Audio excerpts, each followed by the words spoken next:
Hello art lovers! Our photo reference today is a rhododendron flower. Our color palettes consist of red, green, a hint of red violet, and yellow-green.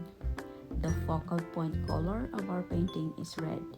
So, we will be using the different values of red from light pink to very dark red.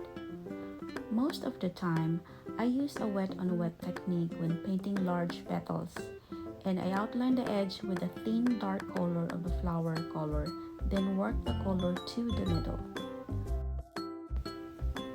What's fun with the flower painting is once you establish the color shading or color value of the first petal, you cannot wait to paint the next one. There is always an excitement to see our masterpiece when done. Well, at least that's how I feel every time I finish mine. Do you know that rhododendron and azaleas are of the same family species? Yes, they are. That's why they are almost identical.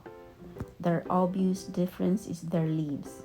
The azaleas are bushes that you can trim and maintain, but rhododendron can grow like a tree. Alright, here is the quick trick on how to paint this flower. 1. Start 1 or 2 petals at a time. 2.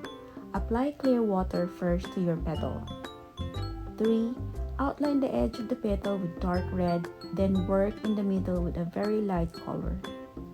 4.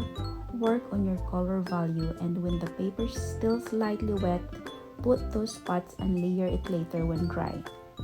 Lastly, be patient. Work slowly but surely, especially when working on your details. Okay guys, I will let you finish watching the rest of this video. I hope you pick up some techniques that I use in this painting, and I hope you really try it.